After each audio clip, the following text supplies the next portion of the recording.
Welcome, everyone. We are here with Tricia Zunker, who is a candidate for the 7th Congressional District race. The primary, taking place on February 18th, is a partisan primary election. And Tricia, you know about this. I know about this. Hopefully the folks out there know about this. Mm-hmm. It is a partisan primary, which means you can only vote for one party or the other, right. Or independent candidates as well. But anyone can vote. If you're registered whatever, you can vote any party. So right. Just want to give that a heads up to everyone. And please get out and vote on February 18th. So Tricia, we're going to talk to you about your candidacy, and we'd love to learn a little bit about your background. Sure, wonderful. Well, as you said, I am the Democratic candidate for the 7th Congressional District special election. The primary is February 18th. The general election is May 12th, so please mark your calendars for both those dates. And I am running because this is an opportunity to have real representation for the hardworking people of the 7th Congressional District. I was born and raised in Wausau, which is in Marathon County, which sounds far away, but this is such a huge district. We have 26 counties, about a third of the state of Wisconsin, but that's where I'm from originally and where I live now. So I drove over here from Wausau, and I'll drive back later tonight after all of these events of the day are done. I am Ho-Chunk on my dad's side, and I come from generations of dairy farmers on my mom's side. My grandpa had a farm in the town of Easton, just outside of Wausau. I grew up in a strong union household. My mom is a United Steelworkers Union member, Local 2-224 in Wausau. In fact, in 1992, her job, James River, had a strike over 14 days, and I was on the picket lines with her at 12 years old. And it's experiences like that that really shape somebody's views. And I don't know if people here might have heard about it. It was a pretty big strike at the time. But you know something, I'll be honest, I was doing some research looking at the library for those headlines covering that story, and it was really disheartening because it's 30 years ago and we still have the same issues today. It was headlines like, workers strike to keep their health care. You know, things that we are still talking about, still dealing with today. So anyway, I went to University of Wisconsin-Madison. I'm a first-generation college graduate. I earned a triple major and a minor certificate in 4 years. That's a lot of work. Yeah. And I did it through some grants from my tribe, Ho-Chunk Nation, scholarships, and I had to work 2 jobs to put myself through school. My parents had me very young, and I grew up being very loved, but also knowing what struggle is. You know, there was one time when I was 7 years old, and there was a snowstorm, much like the one that's going to be coming through this way in a couple days. And my mom couldn't get her car out of the driveway, and she had to get to work. And we couldn't go one day without her wages. We couldn't go one day. So she ended up wrapping herself in a comforter and walking 4 miles to her job. Oh, wow. Right. And it's things like that. I mean, that's how, why it was important for me to be able to go to college. And not only did I go to college, then I went to law school. And I went to UCLA for law school, and I chose UCLA because of their stellar federal Indian law and tribal legal development program. As a Ho-Chunk woman, it was really important for me to bring that education and experience back to Wisconsin to serve my community, which is exactly what I did.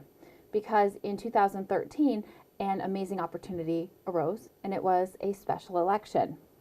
And that was a special election with the Ho-Chunk Nation for the position of Associate Justice on the Ho-Chunk Supreme Court. And I campaigned very hard for that seat. I was the underdog out of 4. The tribal elders say that I set a new standard of campaigning in the Ho-Chunk Nation, quite frankly. And I won. I prevailed in that election. And a lot of people don't know this, but of the 11 federally recognized tribes in Wisconsin, Ho-Chunk Nation is the only one without reservation land. We don't have a reservation. Our lands are held in trust in sovereign lands throughout the state. So you can imagine living in California and campaigning around the state was something. You know, I would fly back and go to Wittenberg and Nakusa and campaign in those areas, and then go back to California and work. I couldn't stop working. I'm a solo parent. If I don't earn the money, it doesn't exist in my household. And then I would come back and campaign in Baraboo and Wisconsin Dells. And if that wasn't foreshadowing for the campaigning around the 7th Congressional District, because it is such a huge district, but it was great practice, and it was a great opportunity. And I actually am in my second elected term in that seat. I was reelected in 2017. Well, not long after my first election to that seat, I made my way back to Wisconsin, first living on sovereign tribal lands called Indian Heights in Wisconsin Dells, and then stayed there for a bit, but then made my way back to Wausau. My grandpa was in his last years, my grandpa, the dairy farmer that I mentioned. He was in his last years, and it was important to me to be close to him in those last years. You know, it just makes a difference being physically in person versus calling, especially in those last years. And I wanted to allow my son the opportunity to know Grandpa better. My dad passed away 10 years ago, so this was the only Grandpa that my son would know too. And, you know, I never regret it. My grandpa himself, he was called home last April, and I don't regret it. And I say that Grandpa brought us home. And so I was back home in Wausau. My son was in kindergarten. He is now 9 years old and in 3rd grade. But he was in kindergarten, and I was reading an article, probably Wausau Pilot and Review, or, you know, one of the local publications, and I was so alarmed to learn about the child poverty in our area and the skyrocketing rates of food insecurity that our children suffer. So I looked into that more, and I reached out to local organizations. I went and had a meeting at United Way of Marathon County. I learned more information from the Marathon County Food and Hunger Coalition. And I was so shocked to find out how many students we have that they get the free and reduced lunch through the public schools. But that's all they know they're going to have. So we have a lot of students that come Friday lunch, they don't know where their next meal is going to come from until Monday morning breakfast again at school. And that broke my heart. And I said, we need to do more. And I went to my local school board, the Wausau School Board, and I spoke at public comment, and I advocated for change. And I became very vocal in the community on eradicating child poverty and what can we do, specifically on food insecurity. And I went to a town hall. My congressperson was holding one. It was last minute. I managed to get notice, surprisingly. But I went to it around the same time period, and I asked him about it. And I explained the details that I had learned, and I wasn't met with a meaningful response. And it was upsetting to me, because I think our children deserve better. You know, I have my eye on our vulnerable populations, and who's more vulnerable than the children, and hungry children, no less. You know, we can do more. And so I thought, you know, I want to run for this seat. And I was pretty fired up. I was fired up, and I was also angry, because, you know, we just need to do better. It's the bottom line. But I ended up not running for that seat. I reached out, and I decided, you know what, I'm going to focus my efforts elsewhere, and I ended up running for Wausau School Board, and I unseated an incumbent. I campaigned very hard for that one, too. I don't think people will come out so hard for a school board seat, but it's important. Local politics, so many important decisions happen at the local level. I wish people would become more engaged and see just how important those seats are, and literally life or death decisions can happen. Not so much with the school district, but I see things like with city council and just how important those seats are. Well, I'm now the school board president of the Wausau School District, and I've worked really hard to ensure that we have policies in place that respect our teachers, that compensate them, that treat them and value them for the professionals that they are. And I've worked on statewide efforts to essentially eliminate practices that need to be eliminated. Maybe you heard about the mascot resolution that was circulating statewide. Sure. That is something that I brought to my board. and the whole process is Wisconsin Association of School Boards have an annual meeting every January. It's next week. And there are resolutions that are voted on by all of the public schools that are present. Every public school board, I should say, appoints a delegate. So WASB, correct? Right, WASB, Yep. yes. So the school board, and in my case, as president on our board, the president appoints the delegate. So I had appointed a delegate who will then go and vote on these resolutions. Well, when I became president of the school board, I contacted WASB to ask them. I just assumed there had already been a resolution on this issue. It's been debated for so long. It's a matter of educational policy and not some personal opinion. It just seemed to me like there probably was, but I was told that there wasn't. So I went back to my board with a proposed resolution. I took it to some individuals first to get their approval. Barb Munson, who worked on this since 1993, her daughter Christine Munson, who's worked on this just as long, just to make sure that it was something that they also agreed with, given their long-time efforts. Out of respect, I went to them first, and they approved it. And in fact, then they came to the school board meeting when I presented it to my board, and they spoke at public comment. And my board unanimously voted in support of it to submit it to WASB. And I mentioned I could seek co-sponsorship, because sometimes they do that. Sometimes you might see 2 or 3 districts that co-sponsor a resolution. You know, maybe it's like neighboring districts, something that could help them, or maybe they have the same general concerns. So you'll see that happen. Well, I sought 18 co-sponsorships, and I would have been more, but for the September 15th deadline.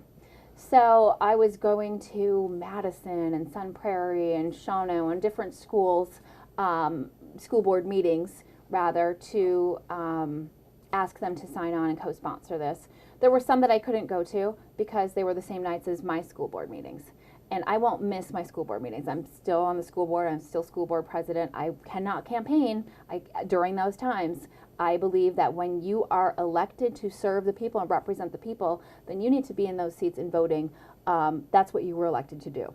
So there were times when there were school board meetings that conflicted. I couldn't attend those. Other school districts, because I was where I was supposed to be in my school district. Well, that was a long thing about what I have done as far as educational policy. And that's really what we're talking about here is educational policy. People have their own personal opinions. People like to say local control. No, we're talking about something that doesn't stay within the district, because we can see students exposed to these in scholastic events around the state, athletic events. And the American Psychological Association came out in 2005 for immediate retirement of these practices because of the detrimental effect on our students, because it creates a hostile learning environment, because it exacerbates cross-community conflict, and because it undermines educational experiences of all students. So I'm not sure what the result is going to be next week, quite frankly. I'm not able to attend WASB myself. With everything else that I'm doing, it's a 3-day convention. I could only attend 1 day, and I don't feel comfortable with my district paying the full amount for me to attend 1 of 3 days. So I'm not attending. I've worked on other matters in my community in Wausau as it relates to bringing awareness to Native issues.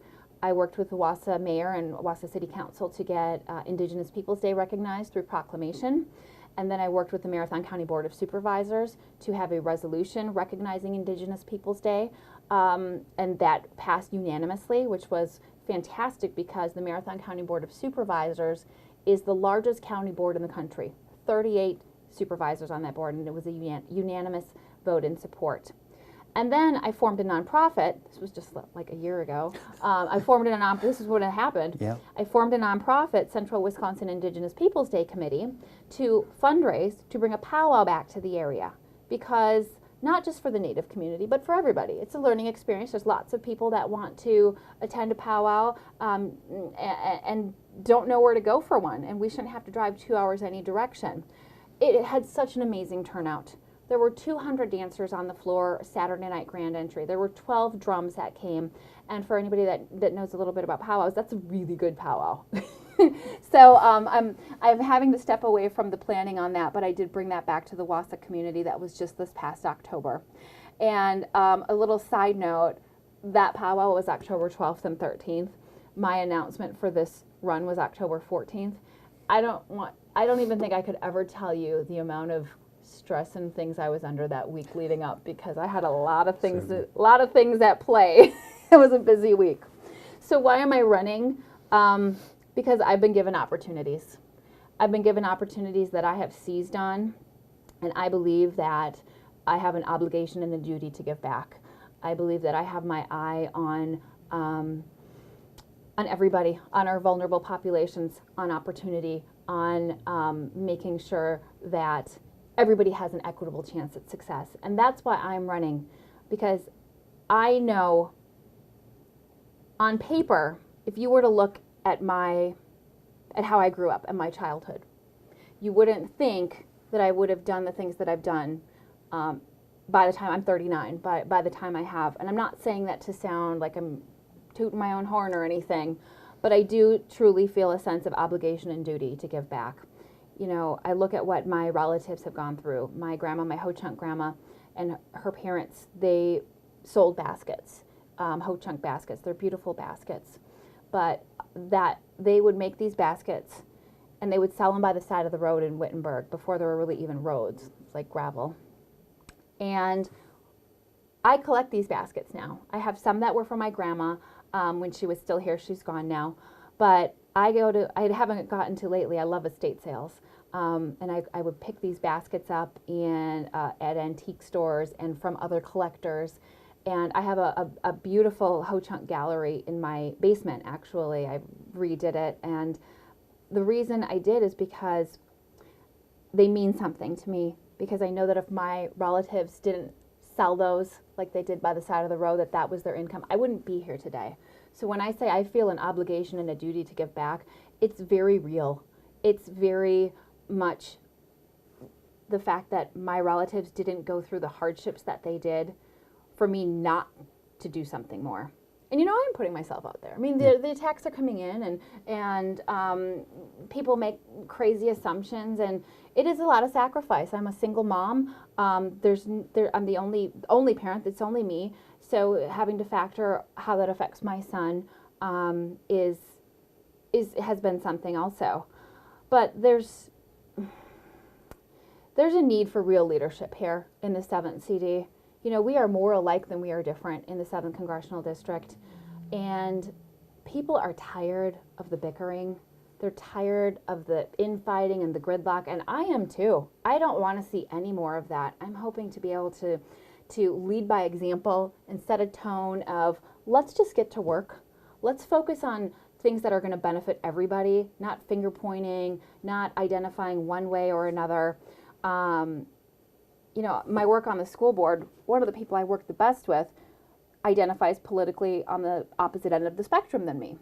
But we work really well together because I employ respectful communication, listening skills, going to facts and data, which I don't think we do enough of. Like that's necessary in Right, DC, yes. Right. We need to be looking at the numbers. We need to be listening to the experts. We need to be listening to the scientists. We need to be going to that as the basis of our decision making, not saying, well, I identify this way and you identify that way. No, I am totally prepared to work across the aisle to achieve bipartisan solutions. And if people are wondering how, the other way that I look at decision making, there's three things. I look at it through a lens of compassion. Is this the compassionate response? We have to think about our vulnerable populations and how are we looking out for them? Because when you look out for somebody and you give them an opportunity to succeed, then they can then look back behind them and do that for somebody else. That's so important. The second is equality. I think that all decisions have to be made with a sense of equality. You know, whether it doesn't matter what somebody looks like, who they love, or how they identify their gender. Everybody should be treated as equal because they are. And the third is opportunity. How are we providing an equitable opportunity so that people have a chance at success? So that's just generally how I approach decision making. And I told you I could Yeah. talk on and on and on. You're doing great. Yeah. Well, I told you I could do it.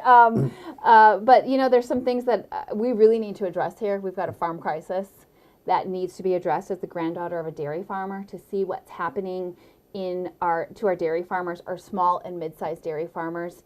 They should not be used as collateral in a trade war. You know, nobody should be used as collateral for decisions that are implemented. We need to do some serious things. We need to ensure access to competitive markets for our small and mid-sized farmers. We need to eliminate predatory business practices that are harming them. We need to ensure funding for mental health assistance. You know, we have a suicide crisis that's happening in our farm communities that needs to be addressed, and it needs to be addressed right away. We need to ensure that our farmers have broadband access. We need to see broadband access throughout the 7th CD, quite frankly. But I've been to farms and I've talked to farmers where this is a concern. And another thing is we need to support our small businesses, because supporting our small businesses does support our farmers. So those are some things as it relates to the farm crisis that we need to do. Healthcare is another huge issue. If we don't have our health, we don't have anything, right? Yeah, correct. So we need to ensure accessible, quality, affordable health care. This is something I think we can all agree on. You know, nobody needs to be spending thousands of dollars on deductibles and thousands of dollars in monthly payments when we can take this on, expand the ACA, ensure affordable, accessible coverage, and that, again, helps our small businesses. Because when we're not putting that money in our deductibles and our monthly payments, we have that in our bank accounts. And we can go spend that in our local businesses and boost up our local economy. And related to healthcare is we need to take on big pharma. The cost of prescription drugs is just soaring. And people are looking the other way. Decision makers that could do something about that are looking the other way. Big pharma is charging us 10 times what they are charging that same drug in other countries. And that is just plain wrong. I mean, we have seniors that are rationing their drugs, their medication. We have people that can't afford their insulin, life-saving insulin. I mean, in a country as great as America, greatest country in the world, people should not have to be going into medical debt or dying because they don't have access to health care. So this is something that we need to work on. Big pharma, taking on big pharma, we need to do that right away, right away. And I'm prepared to do that. You know, I don't accept corporate PAC money. That's a big problem that we have in our elections. We need to get the corporate money out of politics. We need to stop the corporations from filling those elected seats. I do not accept corporate PAC money. I'm accountable to the voters, and we need campaign finance reform desperately to get there. And if I may say a comment on campaign finance reform. Sure. So I didn't mention I teach at 3 schools. I teach at California School of Law. It's a live online school. I've been there 14 years. Oh. And it's live through Zoom. You've probably used Zoom Yep. for things. So I teach from 8 to 11 at night, which seems late, but in California it's 6 to 9. So if I look tired, it's because I was in class till 11 o'clock last night. And then in the road early over here. Well, I teach constitutional law. So I teach my students about Citizens United, and I let them draw their own conclusions. But I can tell you we need to overturn Citizens United. We need to get the corporations, their corporate money out of politics. And I think we need to cap what's spent in elections. It's just getting ridiculous. The amount of money that's spent in elections. When you think about where that money could be going instead.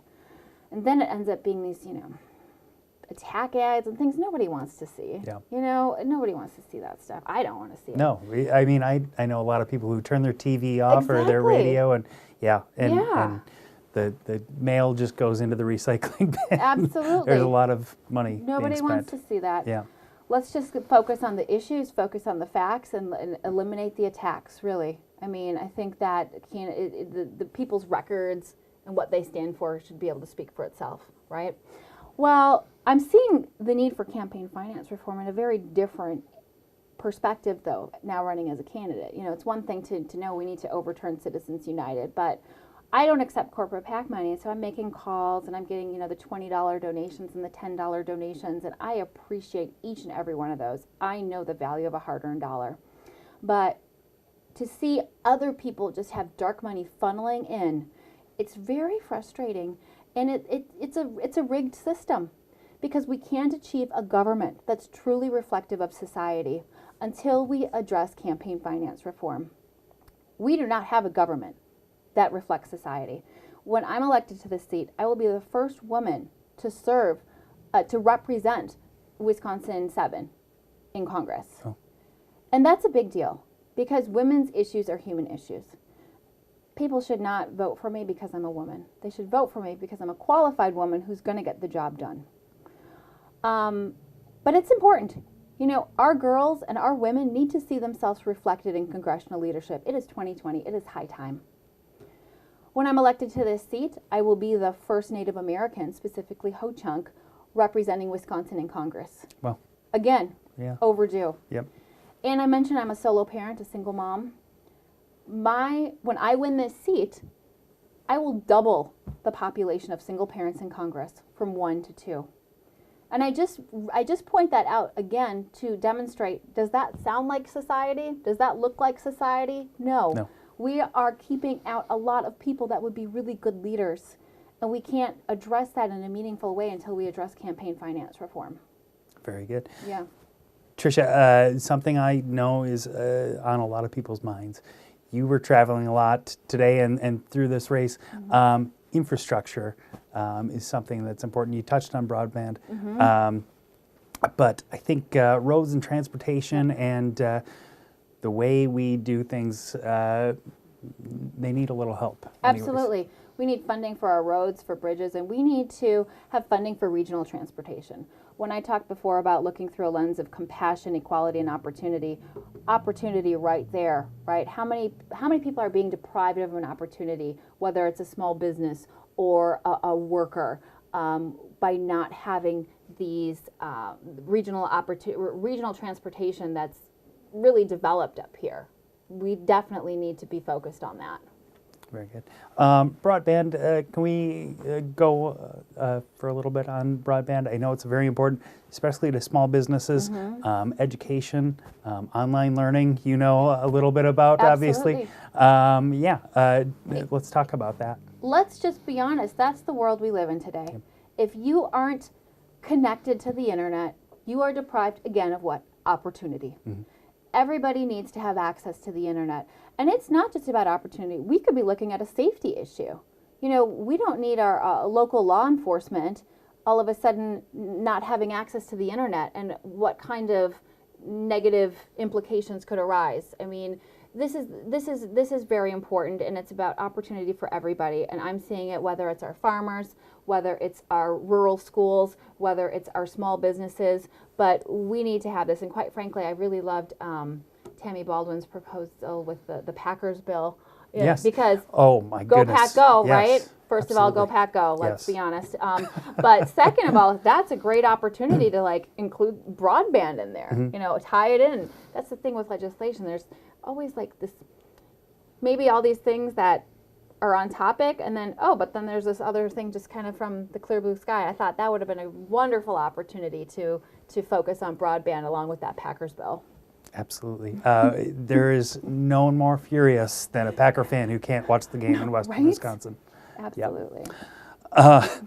We only have a couple minutes left, sure. But I would love if you could just kind of summarize why people should vote for you and where they can find more information on your candidacy. Okay, well, I think I've been summarizing it since I walked in here, but if it isn't clear, I have a demonstrated record of serving my communities, whether it's been Ho-Chunk Nation or the Wassa community, or the work that I've done even in other capacities, not just elected. I'm a hard worker. I think, again, when you look at my resume and the amount of things that I've accomplished, it's because I work hard. I believe in hard work. I believe in effectuating change. And it's personal to me to be effective You know, the last thing I want to do is get out there and not have done what I said I was going to do. And I've done that in other capacities. I've run on things and I've said I was going to do it, and I did it. And sometimes it didn't happen overnight. One of the things that I worked really hard on was getting law libraries in all our communities for Ho-Chunk. And as I mentioned early on, we are a very separated community. So I had to get 10 law libraries in our communities to get our laws and our constitution and everything accessible to everybody because of internet issues. Maybe they couldn't find it online or it wasn't online. I had to work hard on that. The legislature did not give me the money the first year that I went there. They didn't give it to me the second year. I went back again and I got it. And then now today we have law libraries in all of our Ho-Chunk communities, so people have increased access to the judiciary. Again, all about opportunity. So people should vote for me because I'm going to get the job done. I am not about gridlock. I am not about attacks. I am just ready to work hard because the people here deserve it. And I think I'm the best candidate for the job. I'm going to do it. And you can find out more about me at www.triciaforwisconsin.com. Now, my name is spelled Tricia for Wisconsin, spelled out.com. If you're on Facebook, you can find my Facebook page. I keep it updated regularly with all of the places I'm going. Just type in the search bar, Tricia Zunker for Wisconsin. I have Twitter, Tricia for WI. And then I'm begrudgingly on Instagram. I don't really get it, but I know I need to be on it, so I'm trying my best. And you can also find me there at Tricia for WI. You can also email me directly, Tricia, Tricia, at triciaforwisconsin.com. And please feel free to reach out to me with your questions, comments. I do get the occasional not so nice email. Feel the urge to send that? Well, by golly, please do. Tricia Zunker, everyone, please get out and vote February 18th. And then May 12th. Thank you.